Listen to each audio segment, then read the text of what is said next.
G'day there guys, it's your Aussie Hubby Markee, back at it again with another r/entitled people episode. Now if you love me like I love you, then you know what to do. I want you to tackle that like button like Crocodile Dundee would tackle a crocodile. Maybe even chuck one crocodile down in the comments. Crocodile. Now with that said, I want you to sit back, relax, chuck a prawn on the barbie, and get ready for some bloody entitled people. Now our first post today is by user Knives1415. Titled, The Masked Entitled Lady. So, my father went to Walmart to get some things for the house. There was a lot of people at the store, so it was hard to move around. My dad went to go to the meat section and grabbed some shrimp. After he grabbed them, he waited for some people to go by since it was cramped. Until out of nowhere, somebody shouts, "Move!" My dad looked to his side and saw a lady with a mask and had gloves on. The lady then shouted, "Move!" Now my dad can be a bit dramatic and takes things over the top, so he heard this and he was having none of it. So he said, "Screw you, lady. I'm waiting for people to move so I don't have to run into them. We are in the same store as you, lady. We walk and shop at the same, so you can handle waiting." The lady was taken aback by this. She was about to say something until she noticed a bunch of people staring at her, even an employee who was restocking items.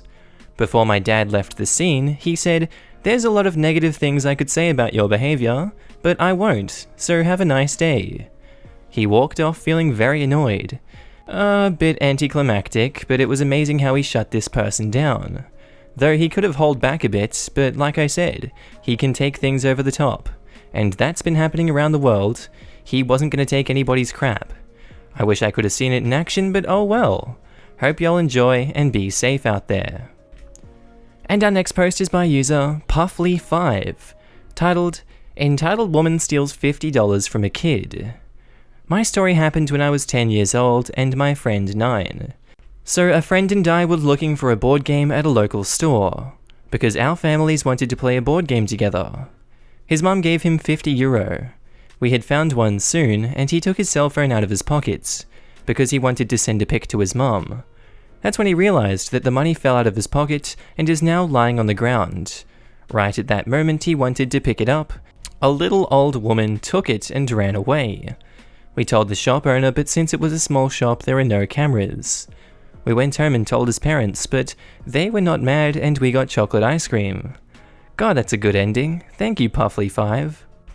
And our next post is by user Soggy Miria, titled, You really going to let your ferret die out here? Our one cast member is entitled Karen. So I was taking my ferret out for a walk in the snow because Entitled Kid had reported me to the building manager saying her ferret leaves poop and makes loud noises when playing out in the halls, which is false. So I take her out for a walk, she is enjoying the snow. Then comes Entitled Kid. You don't want your thing out here. How come?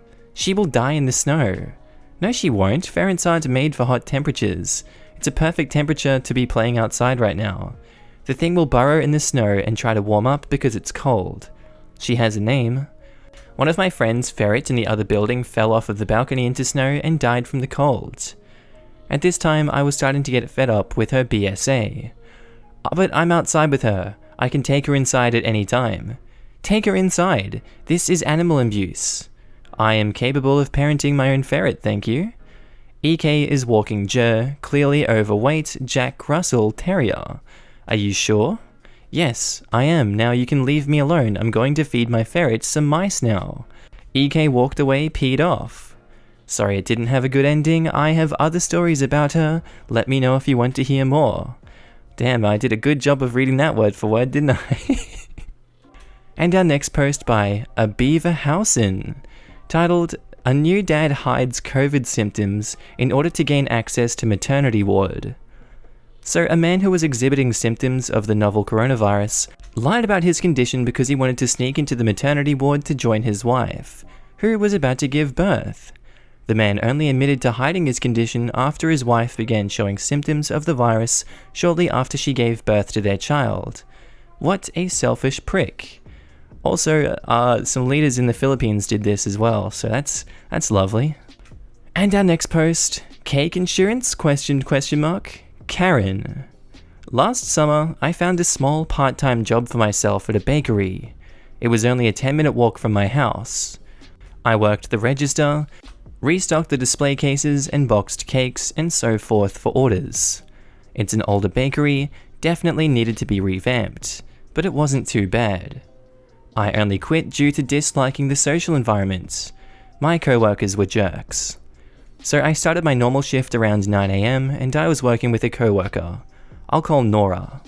Nora started her shift at opening 6 AM. She was waiting for the clock to hit 10 so she could leave when the front door swung open, the bell on top of the door catching my attention. I was in the back getting macarons for the display case. Nora seemed surprised at the sight of the elderly woman entering the store, which will soon be explained as to why. The lady, we shall call Karen, had a partially dented box from our bakery in hand, the clear top smeared with icing from inside. Nora raised an eyebrow and put on that fake customer-pleasing smile. "Can I help you?" Karen scrunched up her nose in disgust as she put the cake on the counter. I had gotten into a car accident, my cake flew off the seat and went everywhere. Both Nora and I seemed confused as to how she managed to do so much as that. I finally spoke up. "Ma'am, may I ask what had happened?" Nora opened the cake box as I spoke with Karen. I had to make a sudden stop due to someone speeding through a stop sign, and the cake just flew forward. Thankfully, the box was taped closed, or else she wouldn't had a disastrous icing mess in her car. Nora glances at me, then at the box, causing me to look. The cake itself wasn't too damaged, but the icing on top was totaled. You could see it originally said happy birthday ... something. "Don't you see? My cake is ruined. Can I get a refund? Like cake insurance or something?" I froze. Cake insurance. This lady quite literally said cake insurance. What the hell is cake insurance? I try to hold back a smile at the thought. Nora seems to do the same as well. "Well? Look, I'll have to ask the manager, ma'am, but I did give you this cake. I told you to leave it on the floor to prevent it from sliding, and I had placed it there for you. Why would I leave it on the floor? It makes no difference where I put it. I'm sorry, ma'am, but I'll have to ask the manager about the cake. But we're required to place it on the floor of your car and keep it from I get cut off. I want to speak to your manager now." Of course, the commotion gets the attention of my boss, who was in the back eating a burrito. God bless that woman. She walks out the front and politely asks what the problem is. These girls won't give me a new cake. I demand a new cake after the disaster that happened to mine. My boss, now confused, goes to us to ask what happened. She makes an excuse, saying she'll ask our cake decorator what he can do. We go to the back and explain the story. We all return back out front, and our manager explains the cake car deal. Boss says the cake doesn't slide as much on the floor, nor can it flip or fall in any way, miss. So do I not get a new cake? No, I'm sorry. Do you need any paper towels for your car? My boss would have given her at least a redo on the icing, since she normally is a kind-hearted woman, but she has a distaste for nasty customers. The Karen huffs and groans, stomping away and leaving us with the disheveled cake. As I had said before, the cake itself was fine, a chocolate and vanilla cake with mocha filling. Needless to say, we all had a delicious snack in place for our usual lunch, and even got to bring some home. I will never forget the glorious 2 words, cake insurance. Alrighty-o, and our next post is by Tom Halpin, titled Tape Measure Man, the hero this town doesn't need. What? In keeping with the lockdown rules here, I ventured out the other day, Thursday, to pick up some essential groceries. Now, social distancing rules here mean that most stores are operating a 1-in, 1-out policy to make sure it's easy to stay 2 meters/6 foot apart. Additionally, all the stores have put in a one-way system with markings of where to stand to be socially compliant. This is important for later on. The cast: me, entitled Shopper/Tape Measure Man, TMM is him, in his 50s that is, Tape Measure Man's wife, TMMW, Old Lady Shopper, OLS, definitely pushing 70 plus and likely in the more at-risk group. So, I arrive at Shop 1, our closest, and pretty much get straight back in the car as a queue of 100 people wound its way from the entrance. I try supermarket brand 2, which has a small car park, and already had a queue to get into the car park. So I find myself driving out of town in hope of finding somewhere quieter. I find supermarket brand 3 a few miles away. Park up and do the shopping. They still had the same policies, just without the queue to get in. I'm being good and following all the guidelines and generally being quite compliant, and just going about my day. At the end of the shop, instead of queuing behind each till/checkout like normal, this supermarket had stickers on the floor to indicate social distancing to wait to be called forward. This is where the fabled tape measure man executed his cunning plot. I stood in line with my trolley, minding my own business, looking at my phone and texting my wife, when in my line of sight I see a tape measure sneaking toward me at waist height. I think nothing of it until it hits me in the stomach. The conversation went somewhat as follows. Me looks up, gives tape measure man a blank look. Tape measure man says, "Excuse, you need to take a step back, ? You aren't keeping the prescribed 2 meters away from me, and you are only 1.8 meters away, and you know we are social distancing." Me, still slightly confused, I say, "Well, you see, I'm in keeping with the government guidelines of 6 foot. He then extends the tape measure to check the distance in foot, sees that it's slightly short. "Well, 6 foot is 1.84 meters. You are 4 centimeters short. Take a step backwards. I don't want to get sick." But if I take a step backwards toward OLS, in her 70s remember, I'll be too close to her. And then she might get sick, so it's a catch-22. OLS looks amused and also confused, and also maybe a bit bemused, but don't get rused. TMM's like, "I don't care if people like you get sick, as long as I'm fine." No mention of whether TMMW should or shouldn't get infected. Should be noted that I'm classed as a key worker and have a lanyard which shows this obviously. I snigger. I managed to pay for my groceries and went home to my wife and dog. I'm pretty sure that this is one of the entitled people who will probably have a barbecue in his garden this weekend whilst the weather is nice, and will probably invite most of his neighbours around too. God, you just love to see it, don't you? Anyways guys, our next post is by user Just a Person, okay? Guy asks to see the girls' changing rooms after swim class. That's lovely. So this isn't so much an entitled person story as it is a creepy guy story, but it's just as unsettling.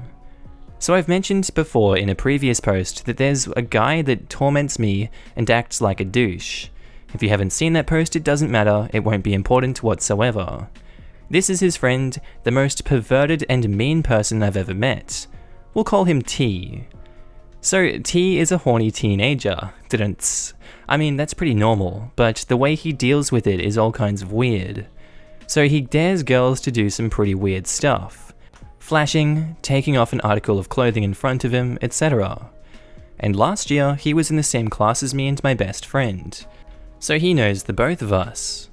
He asks my friend, who we'll call Sarah, to take a video of the girls' changing rooms after swim class, and send it to him. In exchange, he would do the same for the guys' changing rooms after swimming. We are not even allowed to have our phones, but I guess that would make it even less suspicious if we have. This is all by text, by the way, but he deletes the messages. She says no, of course, and he tries to bargain, but finally accepts a no as a no and moves on. So Sarah tells me this happened a couple minutes after, and I freaked out. Then he started texting me with the same offer. Again, I refuse, and he doesn't try anything with me, and just leaves it at that. That's ridiculously perverted, right? Well, that's not the end. So all of this happened a few months before we knew that our school was using new facilities, and there were shared changing rooms. I talked to a couple of friends that had swimming before my class did, and they all said that there were no locks for the stalls. We're just supposed to put towels over the doors if we're using one. He doesn't show it, but you can tell how excited this dude is. For weeks after that, I was terrified of doing swimming. Unlucky for him, and lucky for me, because of Corona, everything is cancelled. Moral of the story, don't be a douche. It never pays. Edit, a lot of people are saying I should report this guy. Yes, I should, but all the messages are gone. Like 100% deleted to the point of no return. This dude should get suspended and all, but he seems nicer now? Is that possible? I want to give him a chance to redeem himself. I know it's naive, but I think people deserve second chances, even if what they did is terrible. I mean, it depends what. I mean, someone in the comments is saying that he's a future sex offender in a supermax prison. I don't know, I don't believe it. I know that male hormones make guys irrational, and obviously I can say that from experience. And once that starts balancing out, it can even happen over a small period of time. You can look back on yourself and you're like, Jesus, what's wrong with me? Why was I like that? You can in fact change and become a less desperate person like this guy is. Obviously, it goes from person to person. Maybe it was just a face, maybe it was a facade. Who knows? Okay, so on to our next post by user Acoustic340, titled, Okay, been asked a lot for the meatball story. So while this story is less entitled people and more just ignorant, a number of others asked me to share it. Here is how a meatball sub ended in divorce. Again, sorry, it is a bit of a long story. While at my Subway store, I'm the manager, a franchise GM comes in to do a review of my employees, and I receive a call from another nearby store of ours in need of some product. So I head out to transfer the product to another store, so the first part of this is all second-hand from our GM. My big burly closer has a middle-aged Karen. Haircut and all come in. She orders food for herself and her husband in the car. My GM can see them both from his seat in the lobby. He's watching my closer make the sandwich via our cameras, while paying attention to his customer service, correct questions, politeness, etc. She orders a club for herself and a meatball sandwich for her husband. She proceeds to ask for a little extra sauce, and then piles it full of toppings he had asked for. Gets rather demanding as my closer is adding the toppings per Subway regulation, even for extra, making her ask multiple times. Of course, here's my GM is in store, and I'm not there to take the heat if he doesn't. Something I did for my employees, especially him, since I relied on him to keep my already long work week below 80 hours when people called out. Man's a saint of patience. She's rude, but nothing abnormal for fast food. Sorry, I mean quick serve food. Insert eye roll, she takes her food. Husband and Karen proceed to go home to eat. I return from the other store and sit with our GM in the dining area. We go over what went down while I was gone, how my closer did, fantastic of course, and he catches me up on the owner's focus for the store and drama from the other stores. He used to be my manager for a year before we both got promoted. Then in comes Karen's husband, KH, the poor divorcee. He comes in livid, swinging our front door hard enough, I thought it was going to slam against the store's next door's window. He starts, "Do you know what you've done?" pointing to my closer, who is twice his size by the way and usually a gentle giant. Closer's like, "Is there something I can help you with?" He's obviously confused, considering he could not have seen the husband sitting in the car. "Yeah, you can pay me my frickin' alimony to buy me a new house. She's going to take me for everything, and it's all your damn fault. I'm going to sue you, the store, the owner, Subway." GM and I stand up at this to handle it. My GM rests his hand on my shoulder and tells me he has this. "Sir, what exactly has happened?" "Your employee put too much sauce on my sandwich. It fell out onto my pants and my wife got angry, and the argument ended up with us getting a divorce. You are going to pay for it." "Oh, sure, I'm sorry to hear about that. I'd be happy to give you a free sandwich." "Free sandwich? What? But..." The general manager holding up a hand to have KH let him finish. "If the meatball sauce in your pants is causing a divorce, I hate to tell you that your marriage had problems long before this." KH then spills an incoherent set of sounds before storming out and peeling out of our parking lot. In the end, KH sent in a complaint to corporate. Our corporate contact came in next month for his inspection and asked me about it.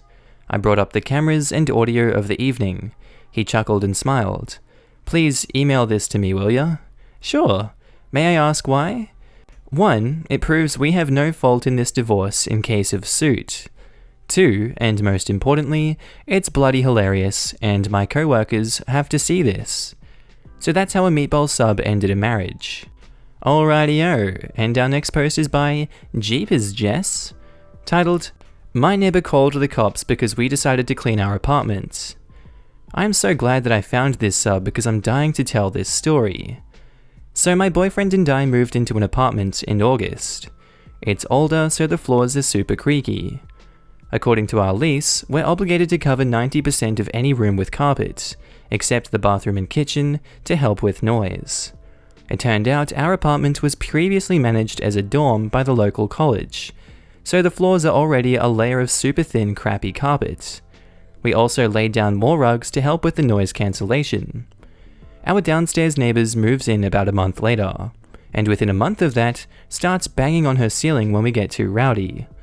The first couple times it happened super late in the living room. Our apartments have the same plan. We were moving around after midnight the first time. Later, she came to talk to us and asked us to keep it down at night. Sure, fair enough. The next time was when we walked in from the airport at 10 PM. She came up, banged on the door, and talked over my explanation. I told her I was sorry and asked when she was hearing the noise, assuming it was just the cat running around at night.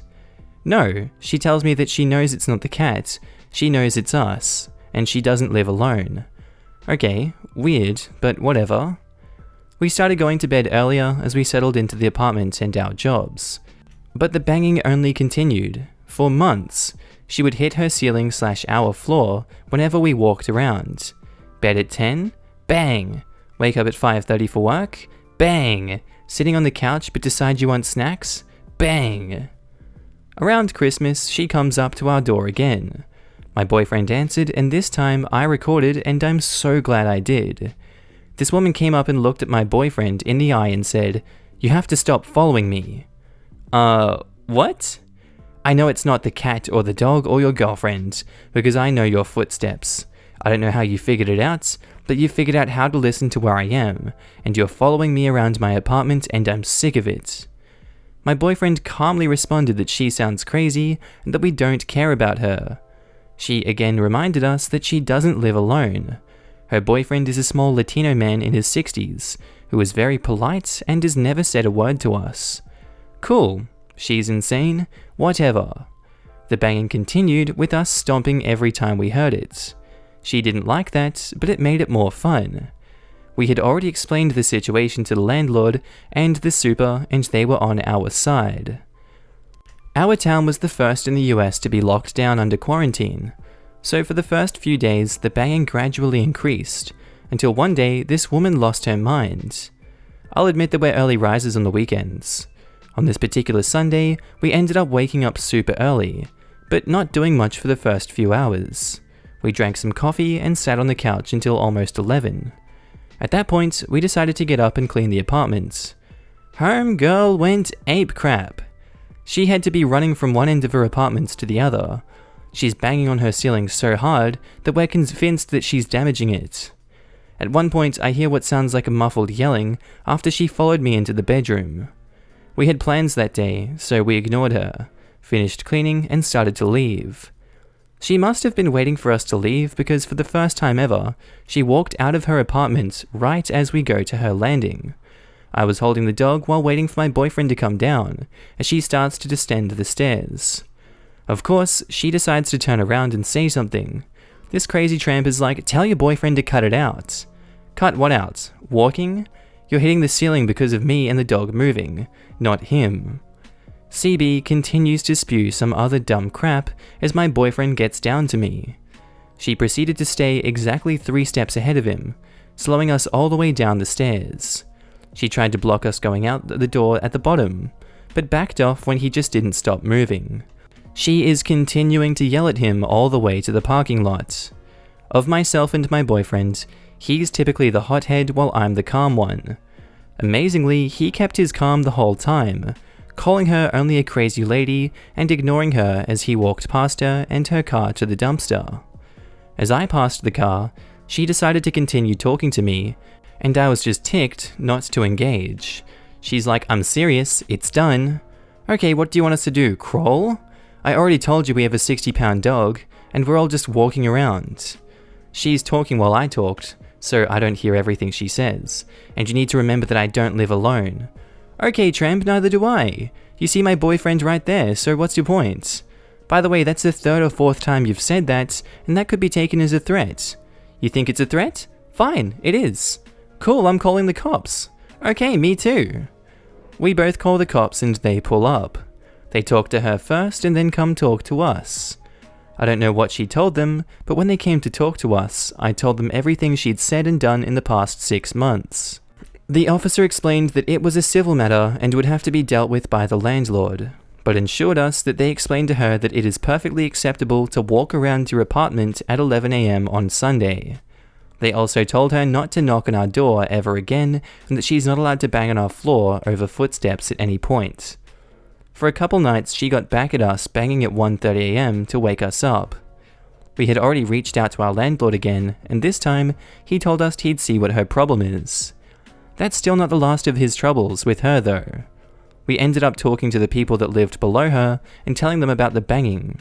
It turns out they've heard it this whole time and had no idea what it was. Now that they know, they've also reported her to the landlord. The banging has stopped, we don't expect her lease to be renewed, and we may end up in a better apartment in the next couple months. Edit, a few comments have tried to paint my neighbor as an innocent in this. I want to clarify that she has made direct threats to me when I apologized, and told her we'd take care of it.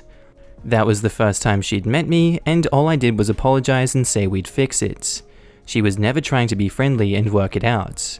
We have never engaged her, we have never provoked her. Alright, and our last story, I hope you guys remember it. It's that couple that proposed at that woman's wedding. Disgusting. Anyway, proposing at people's weddings is not okay. The sequel. So I posted about the events that occurred at my stepbrother's wedding, and few people asked me to update. So for all the people who requested it, here it is. Proposing at people's wedding is not okay, the sequel. So, a few months after the wedding, my stepbrother announced that they were expecting a baby. Everyone was super excited and congratulated them. A bunch of friends came by our house and started thinking of baby names. Too soon, of course, but my biological brother invited his friend F over. It was basically an early baby shower. I, feeling bored as everyone had company except me, invited my boyfriend over. Now, boyfriend loves babies, so when he found out about the pregnancy, he squealed like a 5-year-old who just got a puppy. All was well. That was until one of my stepbrother's friends posted the news on Facebook, or something, basically just declaring the new baby was to be born in frickin' 9 months from now. And since it was online, it didn't take long for A, the jerk who proposed at my stepbrother's wedding, to find out. After some time, we heard the bell ring, so like any natural human being, my boyfriend went to open the door. As soon as he opened the door, A pushed past him and came barging in. My boyfriend is 19 and quite short, or average height, so he couldn't really do much except to call out for everyone to come. When A saw stepbrother, he began screaming about how my stepbrother is a selfish prick, and that now his wife, my best friend, was expecting no one could come to his wedding. My stepbrother seemed surprisingly calm and said exactly this: "Stop screaming and leave my house." This seemed to offend A even more, and what he said enraged me. "I can't believe you've become like this." He then points at me. "After this brown tramp came here, you've changed." Note, I am not white and brown, as my biological father is Indian, so that makes me a mix. A has always found this disgusting, but he will still always try to hit on me. Sorry, my brain just disconnected there. This horrible and screwed up behavior of his is the exact reason I never tried to be friends with him. My biological and stepbrother look like somebody had shot me. They are very protective of me since I'm the only sister. I'm not the youngest. Biological brother is younger than me, but in their eyes, I'm still a 5-year-old who likes candy. Biological brother walks up to the a-hole and says, "You do not have the right to come into my fudging house and then make comments about the skin color of my sister. Leave now before I fudging screw your jerk to a dog and send you on your way." Yes, he actually said that. I think that was his pee-pee, not his jerk. He tries to scream again, but this time, stepbrother and his friends tell him to leave. I think the thought of being beaten up by 10 dudes who were way bigger than him scared the living crap out of him. A ran out into his car and drove off. Then we, all exhausted from the mental toll this guy took in us, decided to watch a movie. Now, I haven't met A since the lockdown, but we get angry texts from him, and I'm going to typing out as some of my favorite ones yet. No, we barely reply to these, so bear with the entitlement of this gentleman. 1. A texts me, "Mind apologizing to me, you brown tramp? And why should I? Because you took my friends from me. You are a tramp." Okay, just fudging apologize, you slave. How the hell am I a slave? There is nothing stopping me from coming over to your house, whooping that ass of yours, so shut up. I don't listen to brown slaves, that should be working for me. I blocked his number. 2. A texts stepbrother. "Hey stepbrother, what's up? Please don't ever text me. Why, what the hell did I do? Are you fudging serious right now? Dude just wanted to say that me and his girlfriend's name are expecting, so we're asking for donations to help with the child. Goodbye, A. Hello? Hello? Why the hell are you doing this?" Stepbrother blocked him. He still sends angry texts to my mum and stepfather, as well as many ex-friends of his. The dude is just crazy. God, don't we just love to see it? Anyway guys, I hope you enjoyed this episode of r/EntitledPeople today. Tell me what you thought about this all in the comments below, and I hope that you have a lovely, beautiful, sunshine-filled quarantine day. We're going to be in this for the long run, so I hope that you're doing well. I'll see you in the next episode, guys. Bye.